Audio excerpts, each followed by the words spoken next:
Hello viewers, welcome back to my channel. Yes, today we are going to make this beautiful bag design as you can see on the screen. Very beautiful and easy to make. It's very beautiful. Now, yes, this is my first time of posting bag making. I'm into a whole lot actually. I love anything that has to do with designing with hand. So I decided to make this beautiful bag and share the process of achieving it. So I'll run you through the process of making this bag. It's quite affordable and it's easy to make, very easy to make. Now, these are the materials we are going to work with in this video, and they are regular materials. We have the scuba material, we have the scuba, we have do you know I had a very big challenge remembering the name of this pad. I don't know if I should call it stain now, the one they used to make a breast pad, or when you are sewing breast tube. I have been struggling to remember it. It just escaped me. But that is what it is. It's a stay, but it's not the regular soft type of stay. It's the type they use in making breast tube and all that is thick. So that's what we are going to make use of today. We make use of our chain.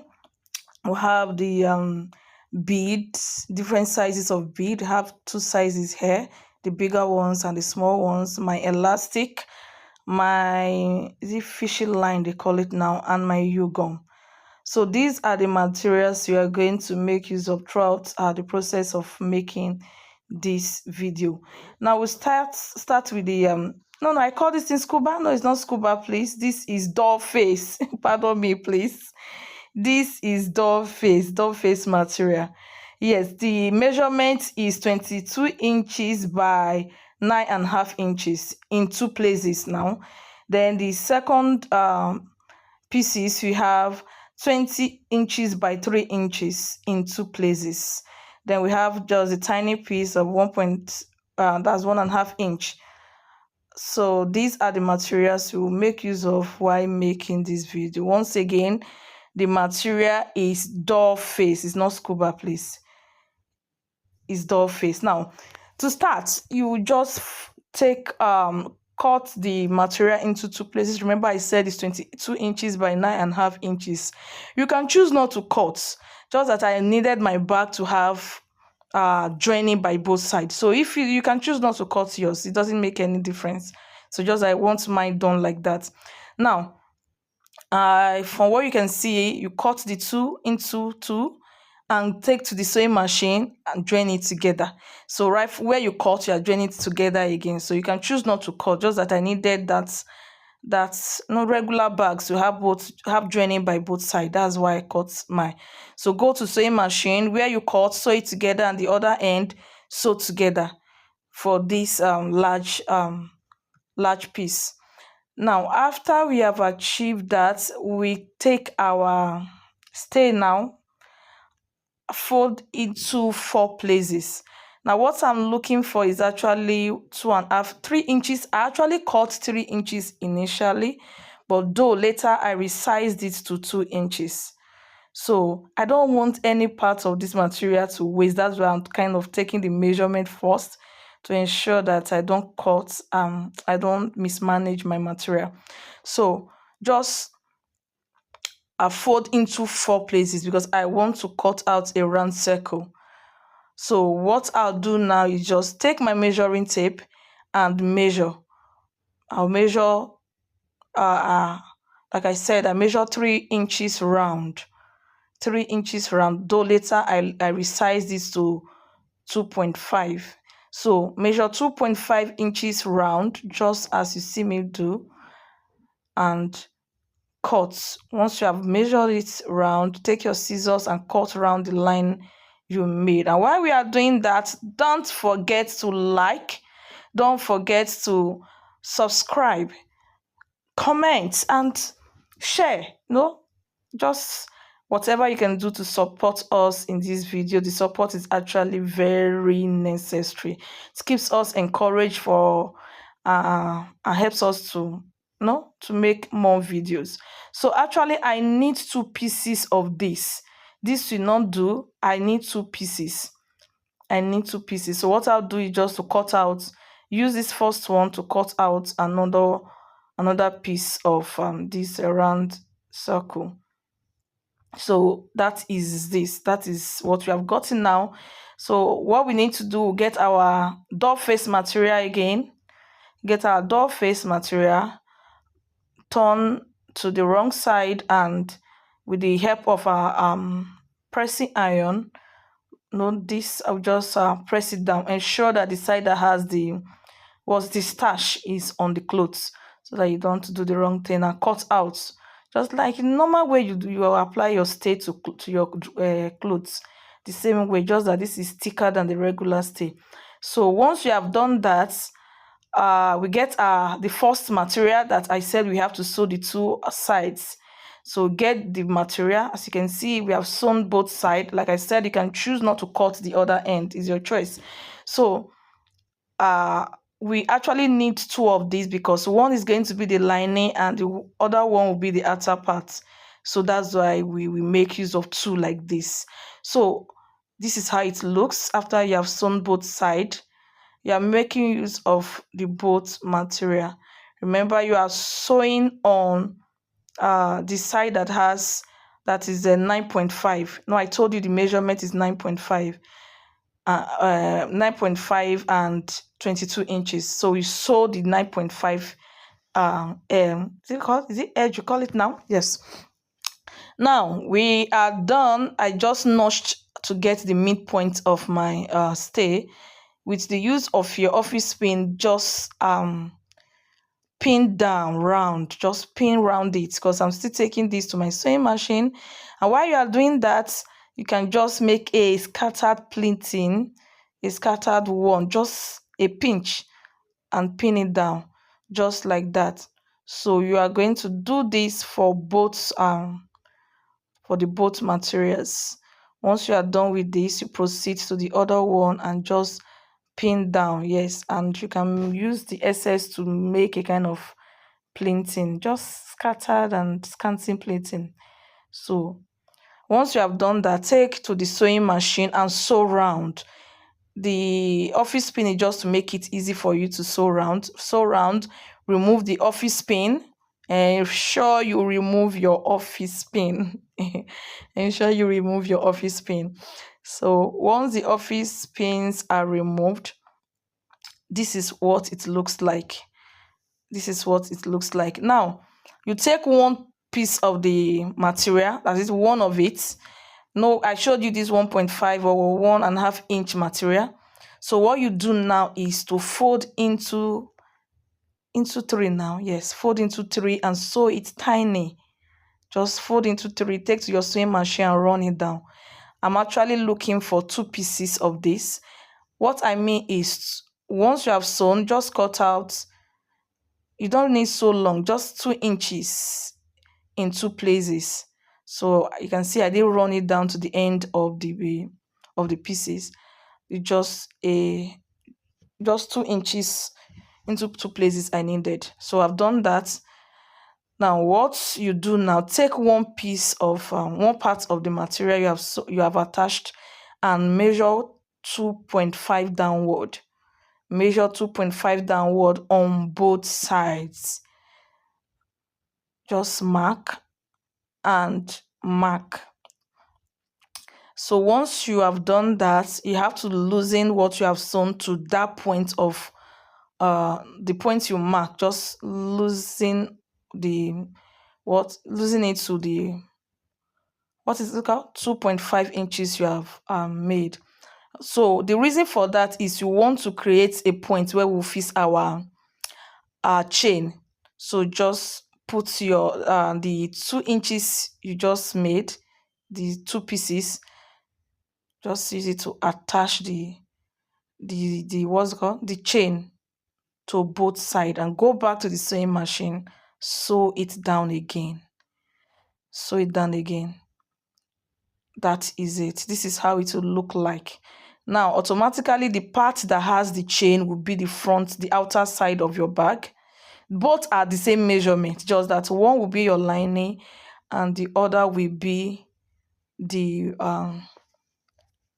outer part of the bag. So take to your sewing machine now and bring the two pieces together and sew on the wrong side. Sew on the wrong side. But while sewing, ensure you leave 2 inches allowance. 2 inch, don't sew it completely. Leave like 2 inches opened so that you can turn it over with from that point. So as you can see me do, I have sewn it both pieces together. Then I will turn them over to the right side using the 2 inches opening I left unsewn. I believe you understand. This is what it looks like. You can see I've turned both to the right side. This is what it will look like. So what I'll do now, take the lining inside the outer part of the bag, just like this. Then I'll go to the sewing machine, what's it called? My table, and give it a good ironing. So this is what it looks like. Our bag is already coming up. It's already coming up. So I went to the table to give it a good ironing. Yes, so the next stage is for you to take your chalk and your measuring tape again and measure 2 inches round it. Just measure 2 inches down and mark. 2 inches down and mark, just like that. You are going to do that round the cap. While you are doing that, please don't forget to like, don't forget to comment, don't forget to subscribe. This bag is so easy to make and beautiful. So you take it round like that, and once you are done marking it round, you take it to your sewing machine and sew round it. Remember, you must ensure you don't cover the opening, no, the entering of the bag. Don't cover the entering. What I mean is you are going to open it round as you are sewing. So you sew round like that. And once you are done, you take your measuring tape and your chalk again and mark half an inch round it again. Mark half an inch round, just like you did with the previous one. Take to the sewing machine and sew round again. Sew it round again, but you must note, when sewing this half an inch, you don't sew it completely. Once you get to the opening where the upper part was opened, stop sewing too. This opening at the upper part must be repeated at the point of the 1.5 sewing. So 1.5 inch rather sewing. So the reason for that is to make it easy for you to take your elastic inside the space between the 1.5 and the 2 inches sewing. I cut out 10 inches of my elastic band. I got my safety pin and just use the safety pin to take it in between the hole in order to form that beautiful gather that actually brought out the beauty of the bag. So just continue to do it like that. And once you are done, take it round and tie it. You can decide to sew it or you tie it. You are tying it, make it firm and cut the excesses. Then take your U-gum to cover up the space, the opening that we left before. Just cover it up to ensure that your work is neat and beautiful. Once this is achieved, the next stage will be for us to take these other two pieces that we said were 3 inches by 20 inches. So just put the two pieces together and kind of give it a curve in order to make it unique. So give it a curve, take to your sewing machine and sew, turn it over, then go to your pressing iron and iron it out. Just sew it, turn it over to the right side, take to your table, iron it up. You can see I had an opening that enabled me to turn it over. You can use your gum to close it up when you're done. So I am done sewing. I'll take it to my table, iron it out. this is how it looks like after it has been ironed. So you just make a design, just see what I do. Any beautiful design you can do with it, but for me, I just made, just cross it, and it formed a beautiful bow. So I tried to get the middle point in order for it to be of equal length. So just cross it like that and use your needle and thread, tack it. Do for both sides, and with that you have this you just put that aside. We'll make use of that later. Now let's get to the bead. I have the big size, I have the small size. I got my, is it fishing line they call it, tie it to where I connected the chain. Actually, I'm not supposed to just connect the chain like this. I'm supposed to get the ring for connecting the chain, but I couldn't get that, so I'll just improvise. So get the bead. I did 5 small sizes, then one big one, 5 small ones, one big, just like that. Just anyhow you want it, fix your beads. I made 2 steps of bead, just like this. You can see how beautiful the bag is already coming up. Now the bow I made, is time to attach it with my, I think I use hot glue here. Just use your hot glue to attach to both sides to give it that beautiful, unique look. So just attach to both side at the side. I decided to make use of the side at the side. Yes. So this is what it looks like. Very beautiful. So attach to both sides, just like that. And I also had some pears. I used my U-gum to just attach my pears around. I think they were not that many. I just scantily applied the pears round scantily. Then you can see that the bag is as if there's something inside. I actually put some clothes inside, because when it is full, that's when the beauty of the bag comes out. As you can see, this is the final work. So beautiful, easy to make. Then I put my brooch. You can decide to use brooch to add beauty to it. Thank you so much for your time.